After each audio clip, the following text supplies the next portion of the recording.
നമസ്കാരം. ബി.ജെ.പി സംസ്ഥാന നേതൃത്വത്തെ ഞെട്ടിച്ചുകൊണ്ട് പാർട്ടി സംസ്ഥാന വൈസ് പ്രസിഡന്റും പ്രമുഖ ചലച്ചിത്ര നടനുമായ ദേവൻ പാർട്ടിയിൽ നിന്ന് രാജിവെച്ചു. ആലപ്പുഴ കണിച്ചുകുളങ്ങര ദേവീക്ഷേത്രത്തിൽ നടന്ന പൊതുചടങ്ങിൽ വെച്ചായിരുന്നു അദ്ദേഹത്തിന്റെ അപ്രതീക്ഷിത രാജിപ്രഖ്യാപനം.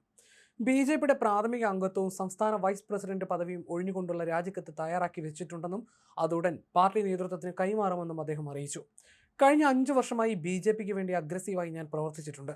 തിരുവനന്തപുരത്ത് കേന്ദ്രമന്ത്രി രാജീവ് ചന്ദ്രശേഖറിന്റെ വിജയത്തിന് പിന്നിൽ എന്റെ വലിയൊരു സംഭാവനയുണ്ടായിരുന്നതായി അദ്ദേഹം തന്നെ സമ്മതിക്കും. അത്രത്തോളം അധ്വാനവും സംഭാവനയും ഞാൻ പാർട്ടിക്ക് നൽകിയിരുന്നു. രാജ്യപ്രഖ്യാപനം നടത്തിക്കൊണ്ട് ദേവൻ പറഞ്ഞത് ഇങ്ങനെയായിരുന്നു: ശ്രീനാരായണ ഗുരുദേവന്റെ ആദർശങ്ങളും ആശയങ്ങളും ഉയർത്തിപ്പിടിച്ചുള്ള രാഷ്ട്രീയമാണ് തന്റെ രീതിയെന്ന് ദേവൻ വ്യക്തമാക്കി. എന്നാൽ കഴിഞ്ഞ 5 വർഷത്തെ പ്രവർത്തനത്തിനിടയിൽ സംസ്ഥാന ബി.ജെ.പിയിൽ അത്തരം ആശയങ്ങൾ കാണാൻ കഴിഞ്ഞില്ലെന്നും തന്റെ രാഷ്ട്രീയ ലൈൻ ഇതല്ലെന്ന് പൂർണ്ണമായി മനസ്സിലായതിനാലാണ് പാർട്ടി വിടാൻ തീരുമാനിച്ചതെന്നും അദ്ദേഹം കൂട്ടിച്ചേർത്തു. 4-5 മാസങ്ങൾക്ക് മുൻപ് തന്നെ ബി.ജെ.പി വിടാനുള്ള തീരുമാനം മനസ്സിലെടുത്തിരുന്നതായി അദ്ദേഹം വെളിപ്പെടുത്തി. എന്നാൽ കണിച്ചുകുളങ്ങര ക്ഷേത്രത്തിലെ പൊതുവേദിയിലെത്തിയ ശേഷമാണ് രാജ്യപ്രഖ്യാപനം നടത്താൻ പെട്ടെന്ന് തീരുമാനിച്ചതെന്ന് അദ്ദേഹം പറഞ്ഞു. നിലവിൽ ബി.ജെ.പിയിൽ തുടർന്നുകൊണ്ട് ഗുരുദേവ ദർശനങ്ങൾ നടപ്പിലാക്കാൻ സാധിക്കില്ലെന്ന ബോധ്യമാണ് രാജിക്ക് പിന്നിലെന്ന് അദ്ദേഹം കൂട്ടിച്ചേർത്തു.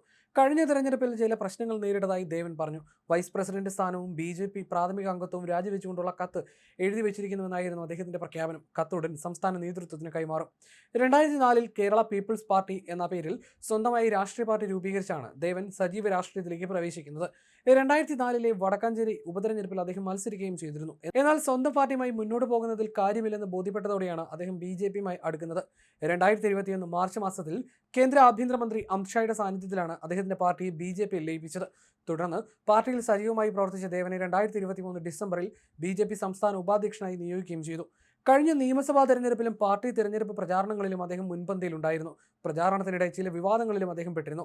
വാടാനപ്പള്ളിയിൽ വോട്ടർമാർക്ക് സൗജന്യ കിറ്റ് വിതരണം ചെയ്യാൻ ശ്രമിച്ചുവെന്ന ആരോപണവും കിറ്റ് സൂക്ഷിച്ച ഗോഡൌണിന് സമീപം ദേവനെ കണ്ടതിനെ തുടർന്ന് LDF കോൺഗ്രസ് പ്രവർത്തകർ സ്ഥലം വളഞ്ഞ് സംഘർഷാവസ്ഥ സൃഷ്ടിച്ചതും മാധ്യമങ്ങളിൽ വലിയ വാർത്തയായിരുന്നു.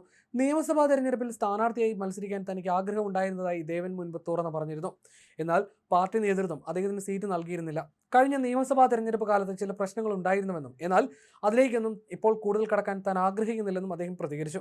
പാർട്ടിയുടെ ഉന്നത പദവിയിലിരുന്ന നേതാവ് പെട്ടെന്ന് രാജിപ്രഖ്യാപനം നടത്തിയത് ബി.ജെ.പി സംസ്ഥാന നേതൃത്വത്തെയും അണികളെയും ഒരുപോലെ അമ്പരപ്പിച്ചിട്ടുണ്ട്. തെരഞ്ഞെടുപ്പുകളിൽ മികച്ച മുന്നേറ്റവും നേട്ടങ്ങളും ഉണ്ടാക്കിയിട്ടും ദേവനെ പോലുള്ള മുതിർന്ന ഭാരവാഹികളെ ചേർത്ത് പിടിക്കാനോ പാർട്ടിയിൽ ഉറപ്പിച്ചു നിർത്താനോ സാധിക്കാത്തത് ബി.ജെ.പിയിലും വരും ദിവസങ്ങളിൽ വലിയ ചർച്ചയാകും. ദേവന്റെ പെട്ടെന്നുള്ള രാജിയുടെ യഥാർത്ഥ കാരണങ്ങളെക്കുറിച്ചുള്ള കൂടുതൽ വിവരങ്ങൾ നിലവിൽ പുറത്തു വന്നിട്ടില്ല.